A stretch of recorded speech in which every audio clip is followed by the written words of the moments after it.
Rain poured over the city like a flood, washing away sins that refused to die. Emily sat in her car outside the police station, staring at the windshield wipers moving in slow, steady beats. Inside, Michael was behind bars, and her heart was trapped with him. Hours had passed since his arrest, but she couldn't leave. She replayed his last words over and over. "Emily, you have to believe me. I didn't kill him." Her chest tightened. Every part of her wanted to hate him, but something inside whispered that this wasn't over.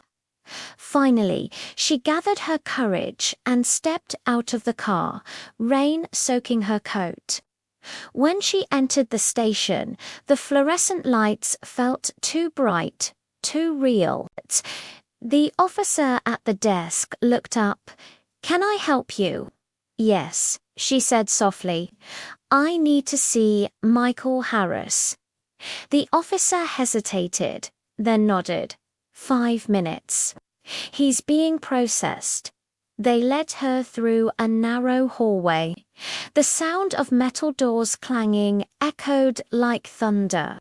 Then she saw him sitting in the small interview room, head down, wrists cuffed. When he looked up, her heart broke all over again. "Emily." His voice was barely a whisper. She swallowed hard. "I just need to hear the truth. All of it. No more lies." He nodded slowly. "You deserve that." For a long moment, he said nothing. Then, quietly, he began, "My father was into things he shouldn't have been. He laundered money through the company, used fake accounts, even dragged Alex into it. When I found out, I confronted him. We fought, it got ugly, but I didn't kill him, Emily. He fell. It was an accident." Tears filled her eyes. "Then why didn't you tell the police?" Michael looked down. "Because no one would have believed me." "Alex disappeared that night. He ran, and suddenly I was alone. I thought he was dead." Emily's voice trembled. "But Alex said you made him disappear." Michael laughed bitterly. "Of course he did. That's what he's always done, twist everything until I look like the monster." He leaned forward, desperate. "You've known me, Emily. Do you really think I could kill my own father?" She hesitated. Her silence spoke louder than words. Before she could respond, the door opened. The detective walked in holding a folder. "Miss Carter, we'll need you to step out." Emily frowned. "Why?" He sighed. "Because we just received something. You might want to hear this." He pressed play on a small recorder. A distorted voice came through. "It's done. The old man won't talk. Make it look like an accident." Emily froze. The voice wasn't Michael's. Her eyes widened. "Wait, that's Alex." Michael's head snapped up. "What did you say?" The detective nodded grimly. "Anonymous drop. Came in 10 minutes ago." Emily's heart raced. "Then that means," Michael interrupted, whispering, "he set me up." The detective turned to him. "If this is real, it changes everything."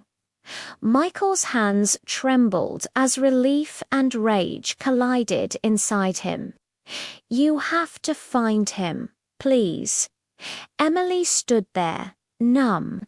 The man she had doubted, the man she thought might be a murderer, might actually be innocent.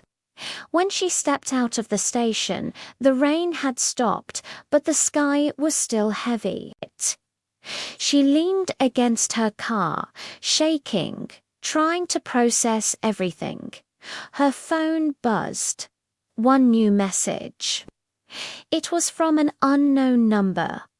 You think you know the truth now. You don't. Come alone if you want to survive this. Attached was a location pin. Her breath caught. It was a warehouse on the edge of town. Emily's hands shook as she typed back, "Who is this?" No reply.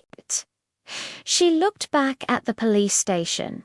Inside, Michael was still waiting, unaware of the message that had just changed everything. She whispered to herself, "If this is Alex, then I'll end this tonight."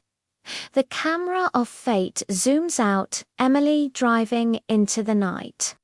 Headlights slicing through the fog. The rain started again. The city blurred, and as she disappeared into the darkness, one truth became clear. The real killer wasn't done yet. Love, lies, and a confession that shattered everything. Don't miss the next heart-stopping twist. Subscribe now and turn on the notification bell for Twisted Hearts Tales. Because in this story, the truth isn't the end. It's only the beginning.